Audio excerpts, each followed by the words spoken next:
ಗದಗದ ಲಕ್ಕುಂಡಿಯಲ್ಲಿ ನಿಧಿ ಪತ್ತೆಯಾದ ಬೆನ್ನಲ್ಲೇ ಬಂಗಾರದ ಬೇಟೆ ಉತ್ಖನನ ಭರದಿಂದ ಸಾಗಿದೆ.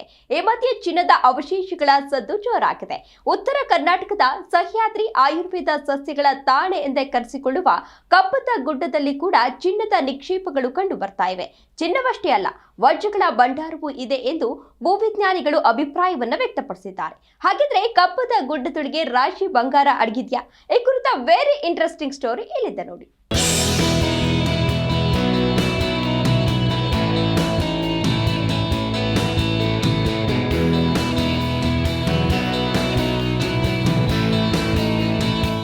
ಗದಗ ಜಿಲ್ಲೆಯಲ್ಲಿ ಮತ್ತೊಮ್ಮೆ ಚಿನ್ನದ ಗುಹೆಗಳು ಪತ್ತೆಯಾಗಿದ್ದು ಜಿಲ್ಲೆಯಲ್ಲಿ ಸಂಚಲನ ಮೂಡಿಸಿದೆ. ಗದಗ ಜಿಲ್ಲೆಯ ಶಿರಹಟ್ಟಿ ತಾಲೂಕಿನ ಜಲ್ಲಿಗೇರಿ ಹಾಗೂ ಮಹಾಲಿಂಗಪುರ ಗ್ರಾಮದ ಮಧ್ಯೆ ಇರುವ ಐತಿಹಾಸಿಕ ಕಪ್ಪತ ಗುಡ್ಡದೊಳಗಿನ ಗುಹೆಗಳಲ್ಲಿ ಚಿನ್ನದ ನಿಕ್ಷೇಪಗಳು ಪತ್ತೆಯಾಗಿವೆ.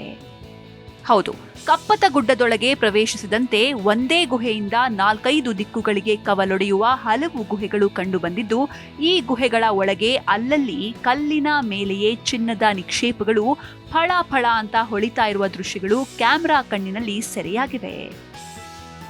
ಇತಿಹಾಸದ ಪುಟಗಳನ್ನ ತಿರುವಿ ನೋಡಿದ್ರೆ ಬ್ರಿಟಿಷರ ಕಾಲದಲ್ಲೇ ಇಲ್ಲಿ ಚಿನ್ನವನ್ನ ತೆಗೆಯಲಾಗ್ತಾ ಇತ್ತು ಎಂಬ ಮಾಹಿತಿ ಸಿಗುತ್ತೆ. ಇಲ್ಲಿ ಚಿನ್ನ ಇರೋದನ್ನ ಗುರುತಿಸಿದ ಬ್ರಿಟಿಷರು 2-3 ಕಿಲೋಮೀಟರ್ ಒಳಗೆ ಗುಹೆಗಳನ್ನ ನಿರ್ಮಿಸಿ ಚಿನ್ನವನ್ನ ದೋಚಿದ್ದಾರೆ ಎಂಬ ದಾಖಲೆಗಳಿವೆ. ಇದೇ ಕಾರಣಕ್ಕೆ ಇಂದಿಗೂ ಕಪ್ಪದ ಗುಡ್ಡದ ಮೇಲೆ ಹಲವು ಖಾಸಗಿ ಕಂಪನಿಗಳು ಗಣಿಗಾರಿಕೆ ನಡೆಸುವ ಆಸಕ್ತಿ ತೋರ್ತಾ ಇವೆ. ಅಲ್ಲದೆ ಕಪ್ಪತ ಗುಡ್ಡ ಪರ್ವತ ಶ್ರೇಣಿ ಪ್ರದೇಶದಲ್ಲಿ ಚಿನ್ನ ಮಾತ್ರವಲ್ಲ, ವಜ್ರ ಹಾಗೂ ಇತರ ಅಮೂಲ್ಯ ಖನಿಜಗಳ ಭಂಡಾರಗಳು ಇರುವ ಸಾಧ್ಯತೆ ಇದೆ ಅಂತ ಭೂವಿಜ್ಞಾನಿಗಳು ಅಭಿಪ್ರಾಯಪಟ್ಟಿದ್ದಾರೆ. ಐತಿಹಾಸಿಕ ಲಕ್ಕುಂಡಿಯಲ್ಲಿ ಚಿನ್ನದ ನಿಧಿ ಪತ್ತೆಯಾದ ಬೆನ್ನಲ್ಲೇ ಕರ್ನಾಟಕದ ವಿವಿಧ ಭಾಗಗಳಿಂದ ಭೂವಿಜ್ಞಾನಿಗಳು ಗದಗ ಜಿಲ್ಲೆಗೆ ಭೇಟಿ ನೀಡಿ ಪರಿಶೀಲನೆ ನಡೆಸುತ್ತಿದ್ದಾರೆ. ಈ ವೇಳೆ ಕಪ್ಪತ ಗುಡ್ಡ ಪ್ರದೇಶದ ಭೌಗೋಳಿಕ ರಚನೆ ಅತ್ಯಂತ ವಿಶಿಷ್ಟವಾಗಿದ್ದು ವಜ್ರ ಭಂಡಾರಗಳಿರುವ ಸಾಧ್ಯತೆಗಳು ಇವೆ ಅಂತ ಅವರು ಅಭಿಪ್ರಾಯಪಟ್ಟಿದ್ದಾರೆ.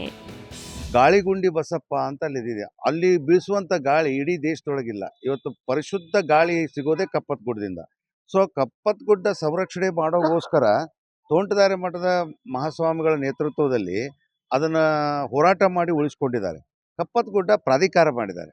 ನಮ್ಮ ಜಿಲ್ಲಾ ಉಸ್ತುವಾರಿ ಸಚಿವರು ಅದು ಮಾತು ಹೇಳ್ತಾರೆ, ಎಚ್.ಕೆ. ಪಾಟೀಲ್ ಯಾವಾಗಲೂ ಹೇಳ್ತಿರ್ತಾರೆ ನಮ್ಮ ಭಾಷಣದಲ್ಲಿ. ಗದಗ ಜಿಲ್ಲೆಯ ಮಣ್ಣಿನಲ್ಲಿ ಚಿನ್ನ ಇದೆ, ಗಾಳಿಯಲ್ಲಿ ವಿದ್ಯುತ್ ಇದೆ, ಆಮೇಲೆ ಈ ಜಿಲ್ಲೆಯಲ್ಲಿ ಸಾತ್ವಿಕತೆ ಇದೆ ಅಂತ. ಅದು ಹೌದು.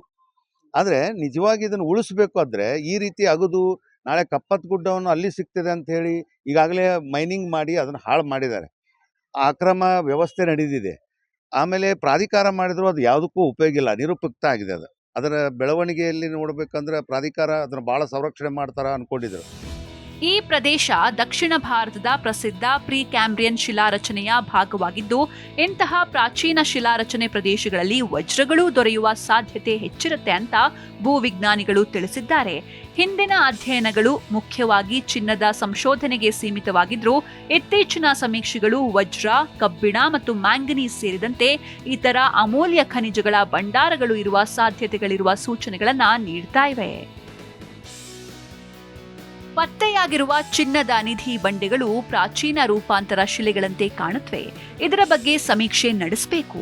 ಈ ಪ್ರದೇಶದ ಶಿಲಾರಚನೆಗಳು ಅತ್ಯಂತ ಪ್ರಾಚೀನ ಮೆಟಾಮಾರ್ಫಿಕ್ ಶಿಲೆಗಳಂತೆ ಕಾಣ್ತಾ ಇದ್ದು, ಜಿಯೋಲಾಜಿಕಲ್ ಸರ್ವೆ ಆಫ್ ಇಂಡಿಯಾ ವಜ್ರ ಮತ್ತು ಇತರ ಅಮೂಲ್ಯ ಲೋಹಗಳ ಕುರಿತು ಸಮೀಕ್ಷೆ ನಡೆಸಬೇಕು ಅಂತ ಸಲಹೆ ನೀಡಿದ್ದಾರೆ.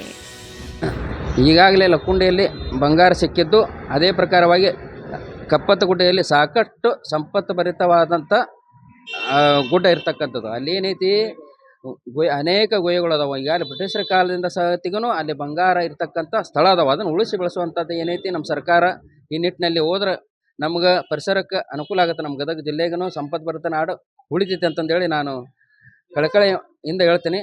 ದಯಮಾಡಿ ಏನೈತೆ ಅಲ್ಲಿ ಉತ್ಖನನ ಸಂದರ್ಭದಲ್ಲಿ ಈಗಾಗಲೇ ಅಲ್ಲೇನು ಇರ್ತಕ್ಕಂಥ ಈಗ ಬಯಲಾಟ ಕಂಪ್ನಿಯವ್ರು ಬಂದಾಗ ಏನೈತೆ ಅನೇಕ ಹೋರಾಟಪರ ಸಂಘಟನೆಗಳು ಬಂದು ಅದನ್ನೇನೈತಿ ನಿಷೇಧ ಮಾಡಿ ಅದನ್ನ ಈಗಾಗಲೇ ಓಡಾಡಿಸಿದಾರೆ. ಅದನ್ನು ನಮ್ಮ ಜಿಲ್ಲೆ ಬಿಟ್ಟು ತೊಲಗಿಸಿದ್ದಾರೆ. ದಯಮಾಡಿ ಏನೈತಿ ಇಲ್ಲಿ ಕಪ್ಪತ್ತ ಗುಡ್ಡ ರಕ್ಷಣೆಗೆ ಏನೈತಿ ಸರ್ಕಾರ ಸೂಕ್ತ ಕ್ರಮ ವಹಿಸಿ ಇಲ್ಲಿ ಪಶ್ಚಿಮ ಘಟ್ಟ ಇರ್ತಕ್ಕಂಥ ಆ ಕಪ್ಪತ್ತಗುಡ್ಡವನ್ನು ಉಳಿಸೋಕೆ ಪ್ರಯತ್ನ ಮಾಡ್ಕೊಂತಿದ್ದ. ಆ ಕಪ್ಪತ್ತಗುಡ್ಡ ಜರಿ ಮೂಲಕ ಅಲ್ಲಿರ್ತಕ್ಕಂಥ ಸಾಕಷ್ಟು ಜನರು ಅದಾರಲ್ಲಿ. ಅಲ್ಲಿ ತಾಂಡೆ ಮಂದಿ ಇವರೆಲ್ಲ ಏನೈತೆ ಆ ಜರಿ ಮೂಲಕ ಏನೈತಿ ಈಗ ಬ್ಯಾಸ್ಗೆ ಐತಿ, ಬ್ಯಾಸ್ಗೆ ಟೈಮ್ದೊಳಗೆ ಏನೈತಿ ಸಾಕಷ್ಟು ಆ ನಾಡನ್ನು ಹಾಳು ಮಾಡೋಕೆ ಪ್ರಯತ್ನ ಮಾಡ್ತಾರೆ. ಅದನ್ನೇನೈತಿ ತಪ್ಪಿಸಿ ಅದನ್ನೇನೈತಿ ಅದು ಹೆಂಗೈತಿ ಅದನ್ನಷ್ಟಕ್ಕೆ ಕಪ್ಪತ್ತಗುಡ್ಡನ ಬಿಟ್ರೆ ಅಂತಂದ್ರೆ ಭಾಳ ಚಲೋ ಆಗುತ್ತೆ. ಆ ಬಂಗಾರ ಏನೈತಿ ಆ ಬಂಗಾರದ ಏನೈತಿ ಆ ಬೆಳೆಗಳ ಸತಿಗೂ ಔಷಧಕ್ಕೆ ಅನುಕೂಲ ಆಗುವಂಥ ಬೆಳೆಗಳು ಬೆಳಿತಾವು. ಅದನ್ನೇನೈತಿ ಬಂಗಾರ ಐತೆ ಅಂತಂದೇಳಿ ಅಲ್ಲಿ ಕೆದಕಕ್ಕೆ ಹೋಗಿ ಅದನ್ನು ಅದನ್ನು ಕೆಡಿಸೋದಾಗಲಿ ಅದನ್ನು ಅಗಿಯೋದಾಗಲಿ ಸರ್ಕಾರ ಏನಿದೆ ಕೈ ಬಿಡ್ಬೇಕಂತಂದೇಳಿ ನಾನು ಸರ್ಕಾರಕ್ಕೆ ಒತ್ತಾಯ ಮಾಡ್ತೇನೆ. ಹೀಗಾಗಿ ಕಪ್ಪದ ಗುಡ್ಡದ ಮೇಲೆ ಹಲವು ಖಾಸಗಿ ಕಂಪನಿಗಳು ಗಣಿಗಾರಿಕೆ ನಡೆಸುವ ಆಸಕ್ತಿ ತೋರ್ತಾ ಇವೆ. ಆದರೆ ಪರಿಸರವಾದಿಗಳು ಮತ್ತು ಹೋರಾಟಗಾರರ ತೀವ್ರ ವಿರೋಧದ ಹಿನ್ನೆಲೆಯಲ್ಲಿ ಈ ಚಿನ್ನದ ಗಣಿಗಳು ರಕ್ಷಣೆಗೊಳಗಾಗಿದ್ದು ಗಣಿಗಾರಿಕೆ ಸಂಪೂರ್ಣವಾಗಿ ನಿಷೇಧಿಸಲಾಗಿದೆ. ಸದ್ಯ ಕಪ್ಪತ ಗುಡ್ಡದೊಳಗಿನ ಗುಹೆಗಳಿಗೆ ಸಾರ್ವಜನಿಕರ ಪ್ರವೇಶವನ್ನ ನಿರ್ಬಂಧಿಸಲಾಗಿದ್ದು ಗುಹೆಗಳ ಒಳಗೆ ಚಿನ್ನ ವೀಕ್ಷಿಸೋದಕ್ಕೂ ನಿಷೇಧ ಹೇರಲಾಗಿದೆ. ಇತಿಹಾಸ, ಪ್ರಕೃತಿ ಸಂಪತ್ತು ಮತ್ತು ಪರಿಸರ ಸಂರಕ್ಷಣೆಯ ನಡುವಿನ ಸಮತೋಲನವೇ ಇಲ್ಲಿನ ಪ್ರಮುಖ ಸವಾಲಾಗಿ ಪರಿಣಮಿಸಿದ್ದು ಕಪ್ಪತ ಗುಡ್ಡದ ಚಿನ್ನದ ಗುಹೆಗಳು ಮತ್ತೆ ಚರ್ಚೆಗೆ ಗ್ರಾಸವಾಗಿವೆ. ಬಂಗಾರದ ಗುಹೆಗಳಿದಾವೆ, ಚಿನ್ನ ಇದೆ ಸರ, ಮಣ್ಣಿನೊಳಗೆ ಚಿನ್ನ ಇದೆ. ಯಾಕಂದ್ರೆ ಅದು ಗಣಿಗಾರಿಕೆ ಮಾಡಕ್ಕೆ ಬಹುದೊಡ್ಡ ಮ್ಯಾಗ್ನೀಸ್ ಅದರಲ್ಲಿ ಸಿಕ್ಕಾಪಟ್ಟೆ ಇದೆ. ಸೊ ಚಿನ್ನ ಅಂತೂ ಹೌದು ಇದೆ, ಆದರೆ ಇದೆ ಅಂತ ಹೇಳಿ ಅದನ್ನು ಪೂರ್ತಿ ಹಾಳು ಮಾಡಿಬಿಟ್ರೆ ಕಪ್ಪತ್ತು ಗುಡ್ಡ ಬದುಕೋದು ಹೆಂಗೆ? ಇನ್ನು ಗಾಳಿ ಇಲ್ಲ, ಬೆಳಕಿಲ್ಲ, ನಮ್ಗೆ ಬೇಕಾದ ಬದುಕಿಗೆ ಏನು ಬೇಕು ಅದು ಕೂಡ ಸಂಪತ್ತಲ್ಲ. ಗಾಳಿ, ಬೆಳಕು ಇದೆಲ್ಲ ಸಂಪತ್ತು. ಇದನ್ನು ನಾವು ನೈಸರ್ಗಿಕ ಸಂಪತ್ತನ್ನು ಕಳ್ಕೊಂಡು ಏನು ಬದುಕ್ತೀವಿ? ಚಿನ್ನ ತೊಗೊಂಡು ಏನು ಮಾಡೋಕ್ಕಾಗುತ್ತೆ? ಸೊ ಆ ಕಪ್ಪತ್ತು ಗುಡ್ಡ ಉಳಿಬೇಕು. ಅದು ಎಂಥ ಪ್ರಸಂಗದೊಳಗು ಅದಕ್ಕೋಸ್ಕರ ಪೋಕ್ಸೋ ಬಂದಿತ್ತಿಲ್ಲಿ, ಪೋಸ್ಕೋ ಕಂಪನಿ ದೊಡ್ಡದು. ಇಲ್ಲಿ ಈ ಭಾಗದೊಳಗೆ ದೊಡ್ಡ ಉದ್ಯೋಗ ಸಿಕ್ತಿತ್ತು ಪೋಸ್ಕೋ. ಆ ಪೋಸ್ಕೋನ ಧಿಕ್ಕರಿಸಿದ್ರು. ಸೊ ಎಂಥ ನಿರುದ್ಯೋಗ ಇರಲಿ, ಬಡತನ ಇರಲಿ, ಬದುಕು ಹೆಂಗಾರ ಇರಲಿ, ಆದರೆ ಅದು ಇರಬೇಕು, ಕಪ್ಪತ್ತು ಗುಡ್ಡ ಇರಬೇಕು. ಕಪ್ಪತ್ತು ಗುಡ್ಡ ನಮಗೆ ದೊಡ್ಡ ಆಸ್ತಿ. ಅದು ಒಂದು ಈ ಭಾಗದ ಸಹ್ಯಾದ್ರಿ, ಪಶ್ಚಿಮ ಘಟ್ಟ, ಅದನ್ನು ಉಳಿಸ್ಕೋಬೇಕು, ಬೆಳೆಸ್ಕೋಬೇಕು, ಗಳಿಸ್ಕೋಬೇಕು.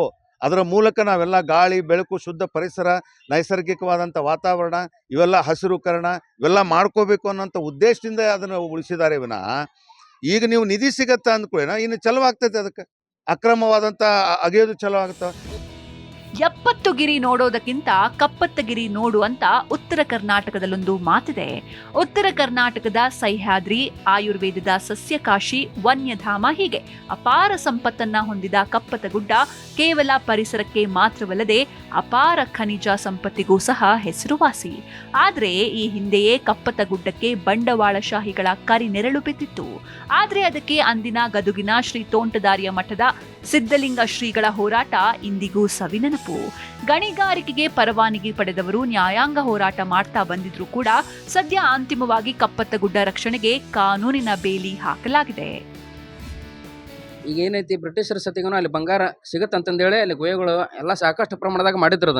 ಅದು ಇತಿಹಾಸದೊಳಗೈತಿ, ಐತಿಹಾಸಿಕನೂ ಐತಿ. ಈಗ ಅದ್ರ ಸತಿಗೂ ಅಲ್ಲಿ ಜನರಿಗೆ ಏನೈತಿ, ಅಲ್ಲಿ ಜನರು ಏನೈತಿ, ಅಲ್ಲಿರ್ತಕ್ಕಂಥ ಗ್ರಾಮದ ಜನರು ಏನೈತಿ, ಸಾಕಷ್ಟು ಮಳೆ ಬಂದಾಗ ಏನೈತಿ ಆ ಗುಡ್ಡದ ಪ್ರಕಾರ ಏನೈತಿ, ಆ ಗುಡ್ಡದಿಂದ ಏನೈತಿ ಆ ಜಾರು ನೀರಿಗೆ ಏನೈತಿ ಅಲ್ಲಿ ಬಂಗಾರ ಏನೈತಿ ಮರದೊಳಗೆ ಏನೈತಿ ತೊಗೊಂಡು ಏನೈತಿ ಮರ ಏನೈತಿ ಮರದೊಳಗೆ ತೊಗೊಂಡೋಗಿ ಆ ಮಣ್ಣನ್ನು ಏನೇ ಶೇಖರಣೆ ಮಾಡಿ ಅದನ್ನು ಬಂಗಾರ ಏನೈತಿ ಶೇಖರಣೆ ಮಾಡ್ತಾರೆ. ಈಗಲಾದರೂ ಐತೆ ಇನ್ನಾದ್ರೂ. ಅದಕ್ಕೆ ಏನೈತಿ ಈಗೇನೈತಿ ಆ ಸೈಡ್ ಹೋಗುವಂಥ ಪರಿಸ್ಥಿತಿ ಜನರಿಗೆ ನಿರ್ಮಾಣ ಮಾಡಬಾರ್ದು ಮತ್ತು ಯಾವುದೇ ಥರದ ಅಲ್ಲಿ ಅಂತ ನಿಷೇಧ ಮಾಡಬೇಕು.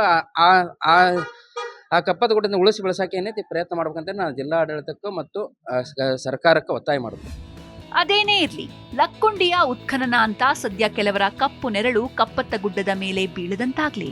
ಕಪ್ಪತ್ತಗುಡ್ಡ ಪರಿಸರ ಸೂಕ್ಷ್ಮ ಪ್ರದೇಶ ಅಂತ ಅಂತಿಮ ಅಧಿಸೂಚನೆ ಜಾರಿ ಮಾಡಿದ್ದು ಪರಿಸರ ಉಳಿಸಿ ಬೆಳೆಸಲು ಅನುಕೂಲವಾಗಿದೆ. ಇದರ ಹಿಂದೆ ಸಚಿವ HK ಪಾಟೀಲರ ಶ್ರಮ ಶ್ಲಾಘನೀಯ.